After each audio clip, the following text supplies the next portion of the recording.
As they're going out, I want to start off with a story about my kids.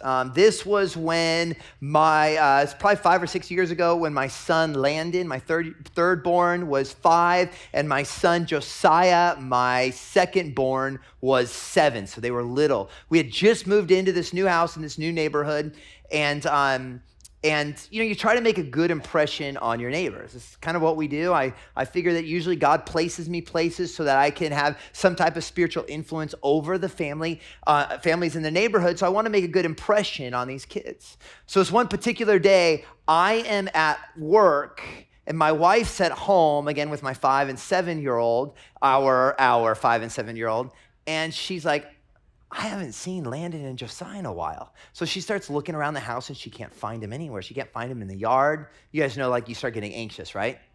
Your heart starts pounding. And she looks around and finally she goes out onto the front deck. And in my street, it comes from a cul-de-sac right here. It comes down and then it shoots way up, like 3/4 of a mile down.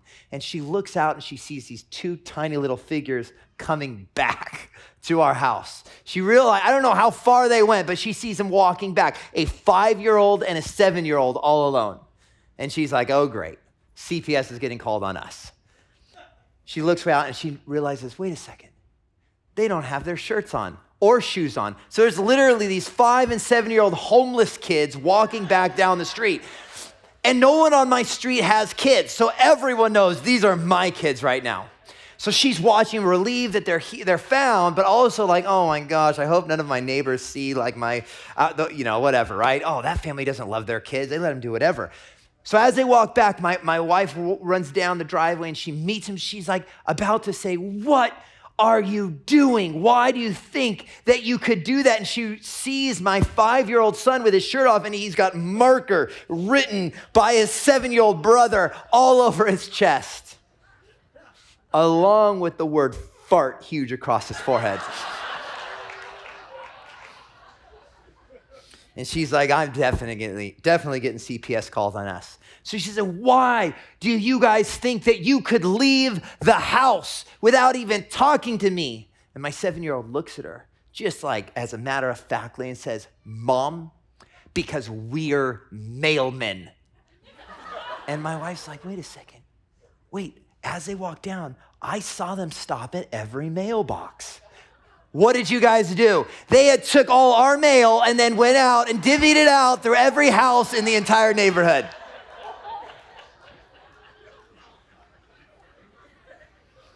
We almost got voted off the street. Listen, here's the thing about kids that's so cool. When we're kids, we believe that we can be anything we want to be.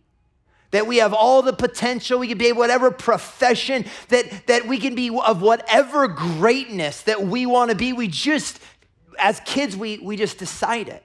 And then as life goes on, we start realizing that we really can't be everything we want. And most of us know this because most people never become what they thought they were going to when they were kids. How many astronauts do we have in here? Right? How many dinosaurs are there? I wanted to be a dinosaur. I thought I would. We realize shortly that we just can't be anything we want to be because we start comparing ourselves to people that are those things. It didn't take me long to realize that I just didn't have what it takes to be a professional surfer. Those guys are on a different level of athleticism than I ever will be. And we look around at the world and we start seeing great people that rise up to the top. And we realize that we just don't have that greatness that is built into them, built into us. It's not innate in our DNA. It's like they were born to be great in their given field. It was written into them. Let's look at this guy. You guys know who this is? That's Shaquille O'Neal. And that little dwarf is Kevin Hart. I want to talk about Shaquille O'Neal. Okay, many of us don't know basketball at all, but we all recognize this guy. This guy was one of the most dominant players in the NBA, 4 championships, multiple MVPs. Shaquille was born within his DNA to be great, all right? I want to tell you this. When he was 13 years old, that's 8th grade, okay? Think of an 8th grader. At 13 years old, Shaquille was 6'6", 235 pounds. That's 7 inches taller than I am. That's 17 inches taller than Dave Hoffman. He was born to win, but not only is Shaq huge, but he's agile. That's the thing about him that's crazy. He's quick, he moves, he's fast. He's unlike anybody else that plays. Most people that are that big are lanky and slow. He was born to win. When he was playing basketball, he was 7'1", 325 pounds of speed. To put that in perspective, on a good day, I'm 6 foot, okay? If we're not measuring. 7'1". We're gonna look at another guy. He was born to win. Greatness inside of his DNA. Before I put him up, what's the one swimmer that all of us know? Michael Phelps. I can't give you a second. No idea. This is Michael Phelps right here. He is the most decorated Olympian in history. He has 23 gold medals, which is more than doubled second place. This guy was born to dominate, born to win. He had greatness built in him. Look at his arms. It says that when he was younger, he was made fun of because his arms were so long they would nearly touch his knees. There's my knees. How crazy would that be? He doesn't have arms. He has paddles. Look at that. Right now, his arm span is 80 inches, which would be normal for a person who's 6'10", but he's 6'4". He's like a bullet in the water. His body is double jointed. His feet get to a 15 degrees, which is the same as a dolphin. He's flipper. You guys get this? At 6'4", he's built for speed. At 6'4", the average person has a shoe size of 12. He's got 14s. He literally has fins on his feet. He was born to win, greatness in him. When we look around at the people that rise to the top around us, they're people that have greatness built into them. Jeff Bezos, let's talk about some of the billionaires. It's not just athletes. I mean, you start naming these guys that have risen to the top, that have made something in the world around us. There's greatness. Jeff Bezos, when he was in elementary school, he was already in honors. At his elementary school, there was a gifted program. Very early on, he already started showing this. He graduated cum laude of Princeton University, IQ of 150, which is a genius level IQ. By 30 years old. Think about what you were doing at 30, okay? Right? Probably beer pong or something dumb, okay? Just kidding. 30 years old. He was the youngest senior vice president in the bank's history. He just rose to the top. He took a $300,000 investment from his parents and started this little company called Amazon. How many of you guys have had Amazon at your house every day for the last 30 days? We all know Amazon. Dropping off presents and driving over our Malibu lights, right? Today, Bezos is worth $117.5 billion, with a B, billion. You know, and the truth is that most often these elite level CEOs, doctors, lawyers, scientists, they're the best and the brightest that America has to offer. It's built into them. They have the highest IQs. Oftentimes they come from powerful or prestigious or wealthy families. It's like all of the people we look around in life have greatness built into them. And what we do as Americans is we just wait for the great people to raise up, and we realize we will never be of those guys. Today I want to ask the question, what is it that makes people rise up above the crowd and become usable to God? What is it? What causes them to come above the crowd? What is it that God is looking for in a person so that he can use them? And the neat thing is that the Bible is full of heroes, isn't it? Great men and women in the Bible. We just have to look at it. It's the neat thing about the Bible. What are we going to find? Are we going to find similarities to the same things in this world? That people that were born great, they had greatness in their DNA. And because really what we do as Americans is we wait for the great spiritual giants to come up while we humbly sit on the sidelines encouraging them. Will we find people with high IQs, the best and the brightest, with flippers for feet? Well, let's look at them. You guys ready to look at some of our heroes? Let's look at Peter, right? We all know who Peter is. Literally in the Bible, it says this about Peter. It says that Peter is uneducated and untrained. How would you like to be in the Bible? And it says Neil is stupid and unqualified. It gives us a glimpse into who Peter was. Was Peter great, born out of greatness in his DNA, and that is why God could use him? It also says that he was despised as a Galilean, a lower class citizen, that he was a simple fisherman, that he was a loudmouth, that he was headstrong. But what does Jesus say about Peter? Let's look at it. Matthew 16:18. This is one of our heroes. It says, I also say to you that you, Peter, upon this rock, Peter, I will build my church, and the gates of Hades will not overpower it.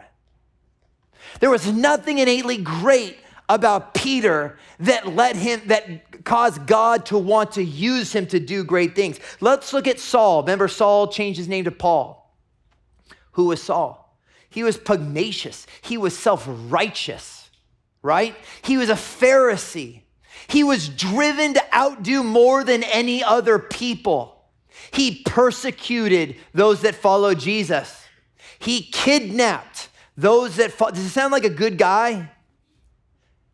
He executed those who followed Jesus.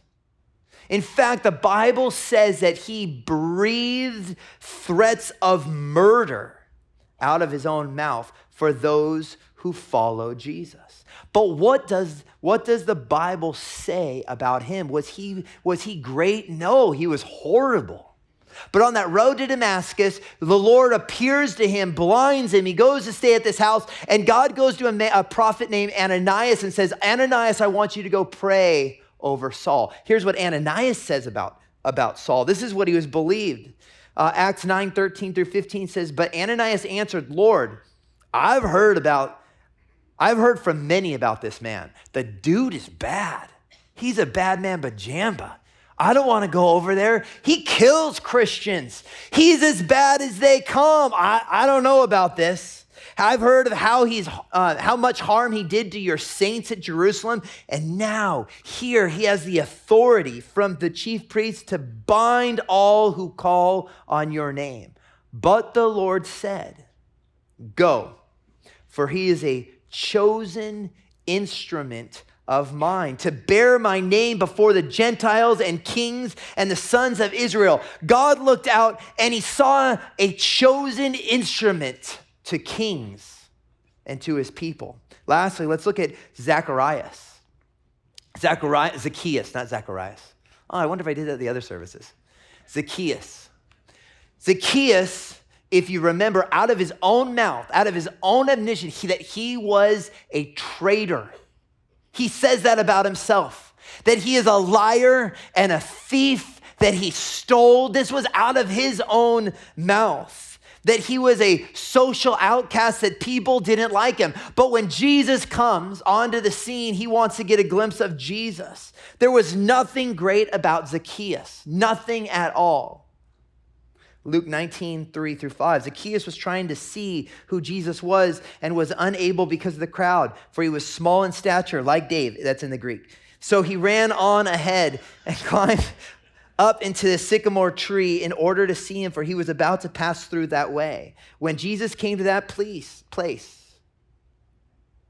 what does it take to be used by God? What does it take to be raised up by God? When Jesus came to that place, he stopped. He saw something inside of Zacchaeus that stopped him. He was going somewhere. He stopped. He looked up and said, Zacchaeus, hurry, come down, for today I must stay at your house. Jesus saw the potential that was in Zacchaeus, even though no one else could see it, including Zacchaeus. He wasn't great. He wasn't built to win. Not like Shaq, not like Phelps, not like Musk. He was different. What is God look? What is God looking for? In each of these situations, Jesus looked at the common, normal, do we have any common, normal, regular people in here? Right? We may be we may be common, but we may not be normal, but you know what I'm saying. Common. He saw the common, normal, regular, everyday people. And he said, these are the people that I want to use. He looked beyond their obvious faults, their obvious sins, and the obvious fact that there was nothing innately great about them. You know what the problem in America, church, we have? It's that we've taken on this same idea that we do in regular America, that we wait for the great people to do all the great things. We wait for the qualified people to do everything, and we sit back and watch.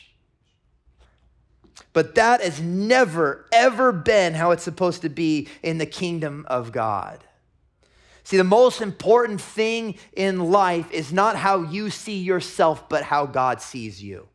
That's worth saying again. The most important thing in life is not how you see yourself, but how God sees you. We wait for people born great to rise up. God waits for people who are just willing to take the call. He sees what God has already put inside of us. He sees our heart and its promises and its potential, and he looks at the heart of us, and he wants to use the regular, common, the ordinary. He looked into the heart of a terrorist like Simon the Zealot, and he saw one of the apostles, one of the 12. He looked into the heart of Matthew, the tax collector, and he saw one of the 4 writers of the gospel. He looked into the heart of the woman at the well, who had been married 5 times, was currently living in an adulterous relationship, was a social outcast from her city, and he saw an evangelist. He looked into a coward like Gideon, and he saw a deliverer. He looked into a prostitute like Rahab. We can keep going on with all of these people. But I'll tell you this, God is not looking for people born great.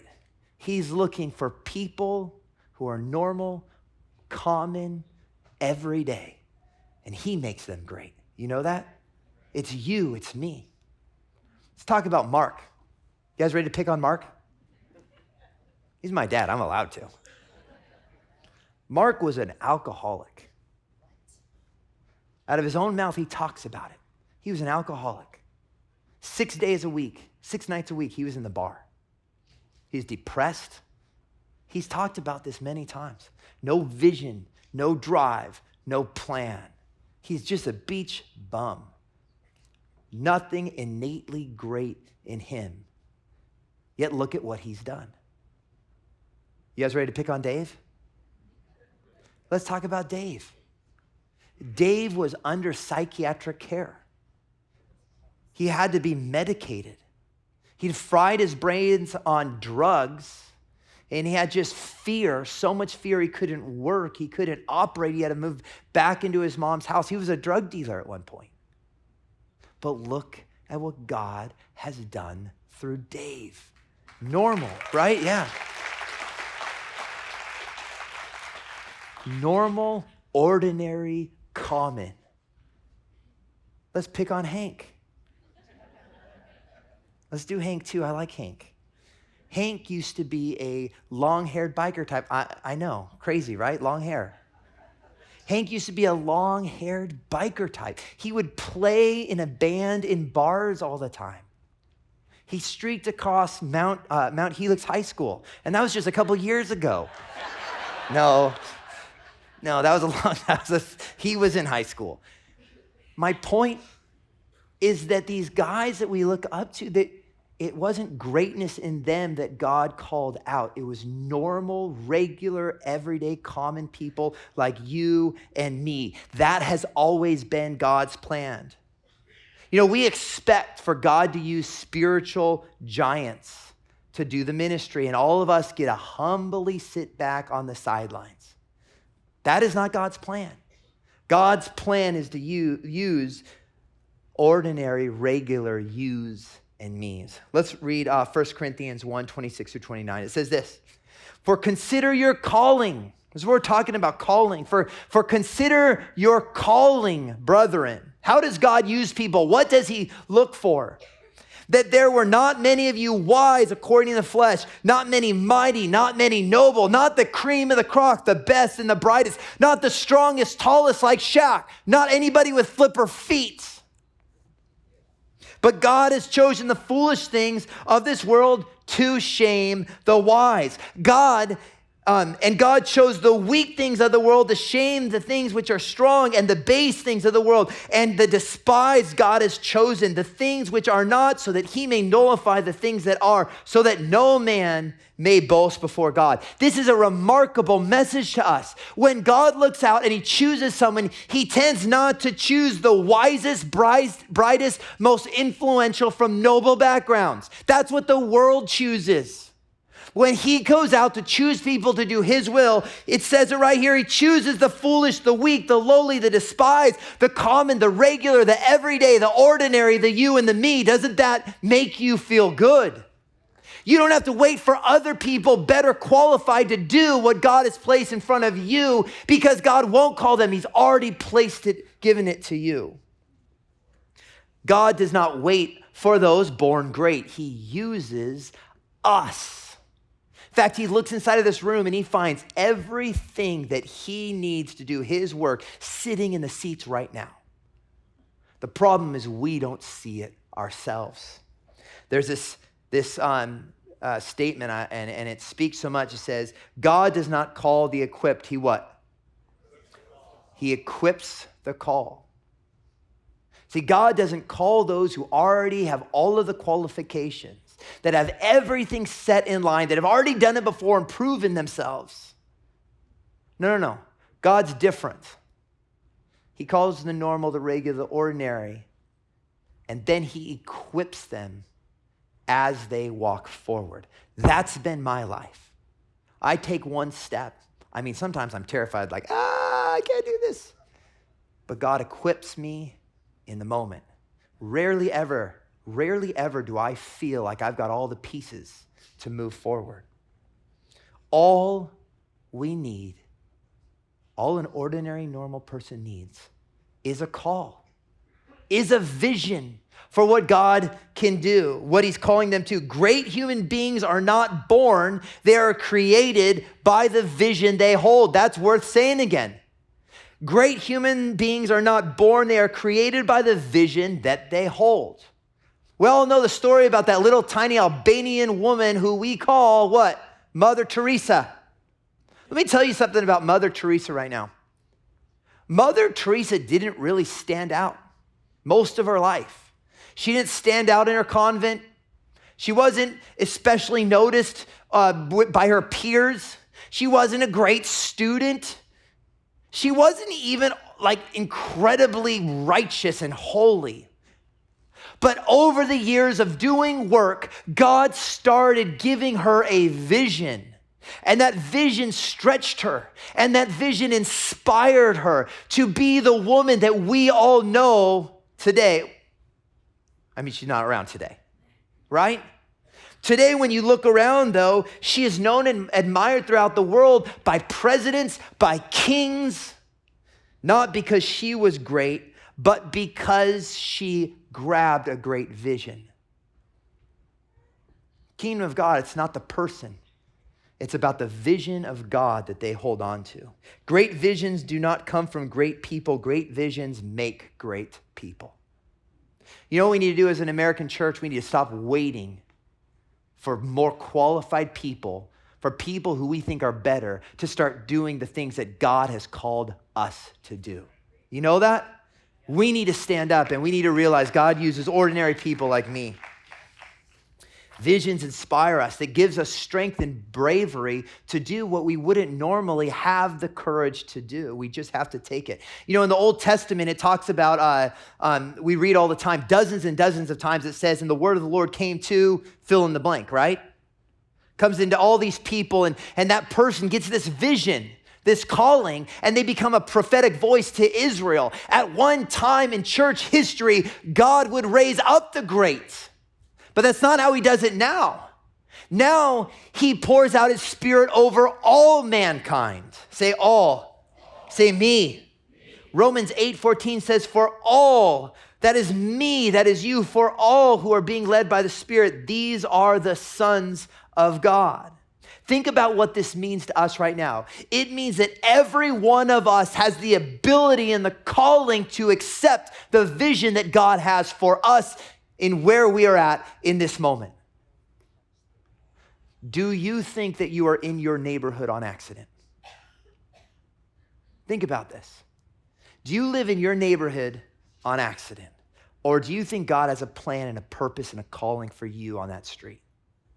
Remember, I've always felt like God places me places on purpose. We were living in our other house. You know, vision can come in different ways. Sometimes a vision can come in a dream or a revelation, and it's strong and it hits you and you know it in a minute. And other time it can be slow, like a growing conviction inside. And I had this slow growing conviction for this certain family on my street. I just knew there's something that God is calling. And I started having this great joy for them. And every time I saw them, it was like my spirit smiled, and they didn't know Jesus. And I knew that God was calling me and my wife and my family to be a light to them, and that he was going to give us an opportunity. And so I did what I could. Every time they were outside, I had my binoculars. I'm like, all right, babe, they're coming. I'm just kidding. I wasn't a creeper. But like if we came home and they were outside, I'd come out with my kids. The kids were the same age. I started becoming friends with the family. Jesus has a calling on that family's life. And after a time, that family, the father never did, but the wife and all the kids came to know Jesus, gave their heart to Jesus. They got their kids in private Christian school now. What a change. Thank God. Yes, I tell you. The husband, I was like, damn, you got to come to church with me. You know, it's Easter. Normal people go to church on Easter. And he's like, man, if I went to church, I get struck by lightning. And I was like, I'll bring a fire extinguisher. It's fine. I'll have you taken care of. But here's the deal. The greatness is in the calling. What is God call? I remember I was young, like maybe 18. I don't know, maybe I wasn't even out of high school. I'm not sure. But I just had a burden, a growing conviction for kids that didn't have what I had. And I jumped into our youth venture program and did higher ground clubs because this growing conviction to do something, to fulfill the call that God had on my life right then. And guess what? There was no one better to do it because it was for me. What burden has God placed on your life? What burden has God placed in front of you? What growing conviction has God been trying to stir up in your life that you've been waiting for someone more qualified and better to do? Can I tell you right now, there's no one more called to do it than you. What special burdens has God put on your heart? It could be a big thing. It doesn't have to be small. I mean, it could be someone in your workplace. It could just be the fact that the first call that you have, and I know this is going to sound silly because Dave harped on it so much last week, is to just put a sticker on your car so everyone will know that you're a Christian. I mean, some of us don't have stickers on our car because we don't want people to know that we're Christian. I mean, there's lots of reasons to not have it on your car. That's one, though. Could be someone at your workplace. Look, it could be someone at Home Depot. You guys, I walked through Home Depot 6-7 days ago. And the lady, I get to the front, you know, we have our Hulu commercials and stuff like that. Get to the front and the lady's like, man, God's trying to encourage me right now. And I'm like, great. I didn't need to say anything. I'm checking out. She's like, And she's like, I know he's trying to encourage me. I've been discouraged. Just having you here encourages me. And I'm like, oh, really? You go to Foothills? She's like, no, you come up on my TV all the time. Calling, right? I'm like, oh, I'm not here to encourage you in what you're already doing. I'm sorry, what did she say? Oh my gosh, I just said the word. It was encouraging. Okay, I was like, God didn't just tell you to encourage you and what's going on right now. I was like, God had me here and you to know me because he's calling you back to church. He's not saying, hey, everything's fine. He's saying, come home, be home. This is where you belong. We have to be willing to step into the call, even though there's someone maybe better to do it. You guys know that there's always someone better? Just to make sure we all know. There's someone better than you at parenting your kids. It's the truth, isn't it? So should you just give up your kids? It's not that easy, okay? The government gets mad at that, right? Someone that would be a better husband to your wife. Better wife to your husband. Do you guys understand what I'm saying? There's always someone better. There's someone better that can do our jobs. There's always someone better. But God didn't call that person to raise those kids. God didn't call that person to be that spouse. And God did not call that person to do your calling, right? We need to stop waiting for people born great to rise up and steal what God has called us to do.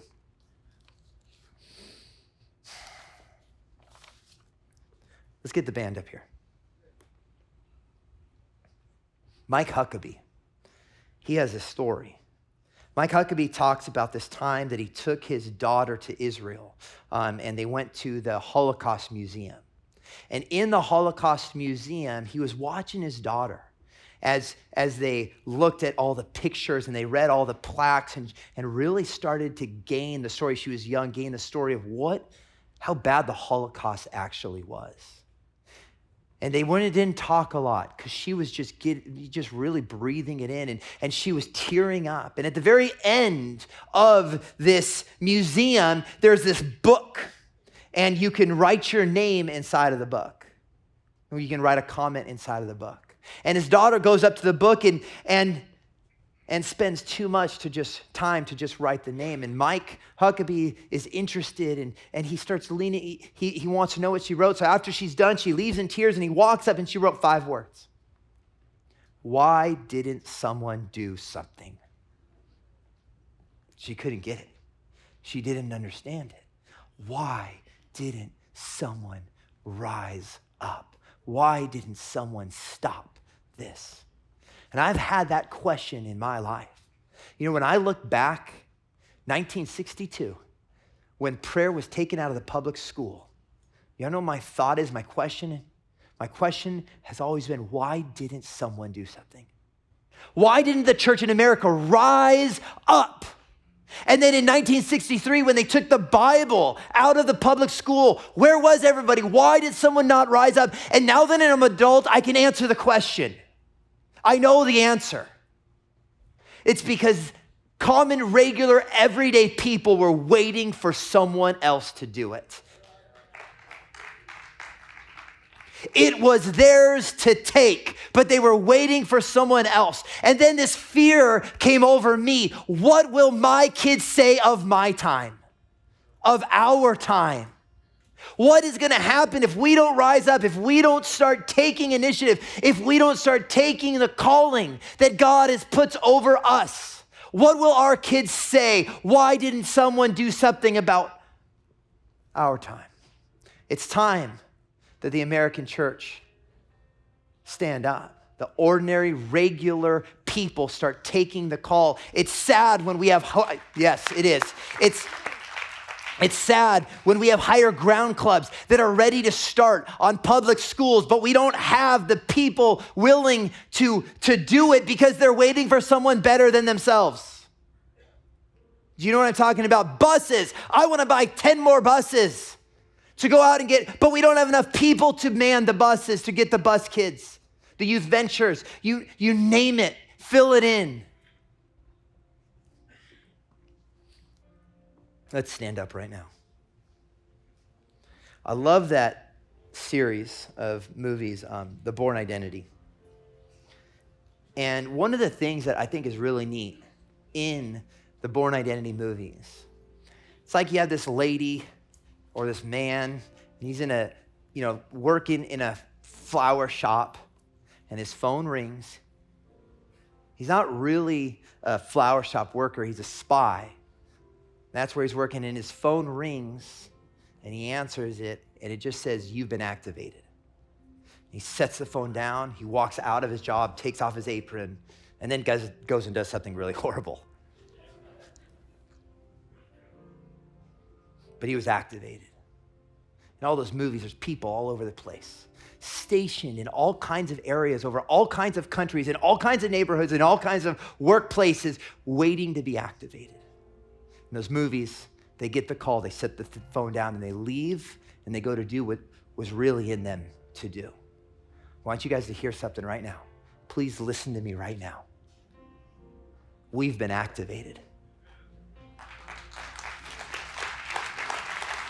We've been activated.